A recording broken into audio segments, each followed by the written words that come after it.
तो आज brain lobes के बारे में बात करेंगे। मेन 5 ब्रेन लॉब्स होते हैं, आप सब लोगों को पता है ना। 5 लॉब्स होते हैं। ऑक्सीपिटल लोब होता है, टेम्पोरल लोब होता है, पेराइटल लोब होता है, फ्रंटल लोब होता है और प्री फ्रंटल लोब होता है। मेन 5 लॉब्स होते हैं और ब्रेन को हम मेनली दो पार्ट्स में डिवाइड कर सकते हैं। आप लोगों को पता है कि राइट ब्रेन और लेफ्ट ब्रेन। सबसे पहले रोजर स्पेरी ने इस पे रिसर्च किया, बहुत सारे हजारों लोगों पे एक्सपेरिमेंट किया और सबसे पहले ये प्रूव किया कि ब्रेन के दो पार्ट्स होते हैं और दोनों पार्ट्स अलग अलग तरीके से काम करते हैं, अलग अलग तरीके से फंक्शन करते हैं। और ये थियरी की वजह से जो साइकोलॉजी का फील्ड था वो पूरी तरह से चेंज हो गया, पूरी तरह से रेवोल्यूशनाइज हो गया। और रोजर स्पेरी को इसी वजह से 1981 में नोबेल प्राइज भी मिला, राइट और लेफ्ट ब्रेन की थियरी की वजह से। उससे पहले साइंस ऐसा मानता था कि brain as a single entity काम करता है, लेकिन बाद में समझ में आया कि राइट ब्रेन का फंक्शन अलग है, लेफ्ट ब्रेन का फंक्शन अलग है। और राइट ब्रेन के अलग अलग 5 लॉब्स होते हैं और लेफ्ट ब्रेन भी अभी अलग अलग 5 लॉब्स होते हैं जो यहाँ पे आपको दिख रहा है। तो जस्ट अ मोमेंट।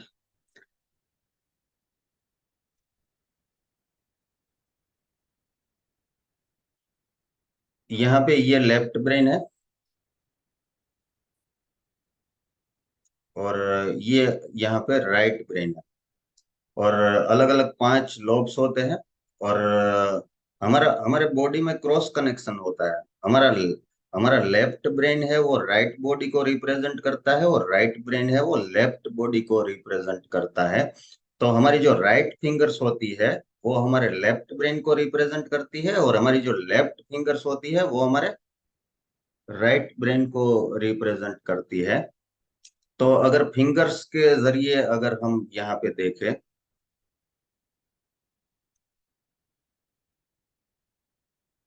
तो हमारा जो राइट ब्रेन है उसको हमारी लेफ्ट फिंगर, जैसे ये पहला L1 मतलब थंब, L1 मतलब थंब। और L2 का मतलब है थंब के पास वाली जो फिंगर है वो इंडेक्स फिंगर। तो L2, L3, L4 and L5। इस तरह से हमारे लेफ्ट लेफ्ट की जो 5 फिंगर्स है वो हमारे राइट ब्रेन को रिप्रेजेंट करती है। और हमारी राइट जो फिंगर्स है, right fingers R1, R2, R3, R4 and R5 वो हमारे लेफ्ट ब्रेन को रिप्रेजेंट करती है। और वन बाय वन हम सारे लोब्स को डिटेल में डिस्कस करेंगे कि सारे लोब्स का क्या फंक्शन है। और सबसे पहले इसके ऊपर ही हमें क्लैरिटी लेनी पड़ेगी अगर अच्छा हमें काउंसलर बनना है। तो R5 और L5 है वो हमारे विजुअल सेंसेस है, वहां से हम विजुअल इनपुट लेते हैं। और पूरे ब्रेन की अगर हम बात करें ओवरऑल, तो ये हमारे इनपुट जोन्स है।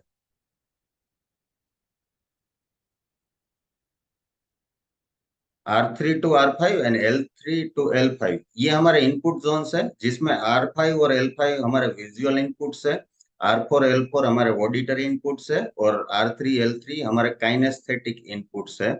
तो VA के की हम बात करते हैं ना, लर्निंग स्टाइल की हम बात करते हैं, तो वहां पे हम R3 to R5 L3 to L5 की बात करते हैं, जो कि हमारे इनपुट जोन्स है। और वहां से हम बहुत सारे इनपुट्स, बहुत सारा डेटा हम बाहर की दुनिया से गैदर कर रहे हैं।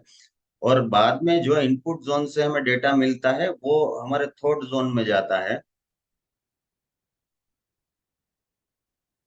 थॉट जोन यहाँ पे प्रोसेस होता है, पूरा डेटा यहाँ पे प्रोसेस होता है, जहाँ पे हमारा लॉजिक भी होता है और इमेजिनेशन भी होता है, जो आगे हम पूरा डिटेल में डिस्कस करेंगे। तो R3 to R5 L3 to L5 जो भी हमें इनपुट मिल रहा है वो R5 L2 के जरिए प्रोसेस होता है। और उस प्रोसेस के बाद R1 R1 कुछ डिसीजन लेता है। इसको हम एक्शन जोन भी बोलते हैं या डिसीजन लेने वाला जोन भी बोलते हैं।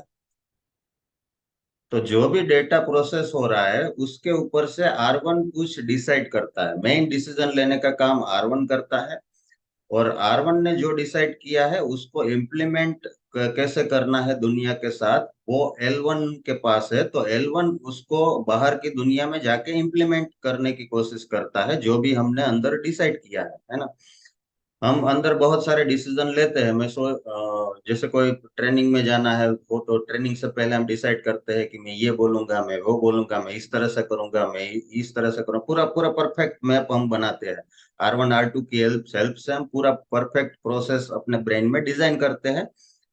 लेकिन जब इम्प्लीमेंट करने जाते हैं तो L1 वहां पे रोल प्ले करता है, और लोग वहां पे डिफरेंट तरीके से बिहेव करते हैं, और लोगों का बिहेव करने का तरीका इतना कॉम्प्लेक्स होता है कि हमने जो एग्जैक्ट प्लान बनाया होता है उस हिसाब से हम उसको एग्जीक्यूट नहीं कर पाते हैं। तो कई बार हमें प्लानिंग में चेंजेस करने पड़ते हैं, या स्पॉन्टेनियस होके कुछ डिसीजन लेने पड़ते हैं। तो R1 R2 डिसीजन मेकिंग के मेन पार्ट है, और R1 फाइनल डिसीजन लेता है, और L1 जाके बाहर की दुनिया में उसको इम्प्लीमेंट करता है। इस तरह से पूरा ब्रेन वर्क करता है, जो कि सारे लोगों का ये अंडरस्टैंडिंग भी ज्यादातर क्लियर नहीं होता है, जो मैंने देखा है। और आगे आगे जब हम डिस्कस करेंगे इस पे डिटेल में, तो इसके ऊपर और क्लैरिटी आपको मिलती जाएगी, और आपको एग्जैक्टली समझ में आ जाएगा कि ब्रेन कैसे काम करता है, कौन सा जोन का क्या रोल है। जैसे एक क्रिकेट टीम होती है ना, वहां पे कोई बॉलर होता है, कोई फील्डर होता है, और कैप्टन एक ही होता है ना। कैप्टन ही डिसाइड करता है, और कैप्टन ही टीम को मैनेज करता है, और कैप्टन ही गाइड करता है, और उस हिसाब से ही पूरी टीम चलती है ना। तो इस तरह से R1 to R5 और L1 to L5 पूरे 10 लोग, यहाँ पे 10 लोग, 10 टीम मेंबर है, 10 टीम मेंबर्स है। और वो लोग सारे कोऑर्डिनेशन में एक साथ एक दूसरे के साथ काम करते हैं, और वो कोऑर्डिनेशन बना के कैसे काम करते हैं, उससे क्या रिजल्ट मिलता है, अलग अलग जोन के क्या परम्यूटेशन कॉम्बिनेशन है, वो सारी चीजें हम आगे डिस्कस करेंगे।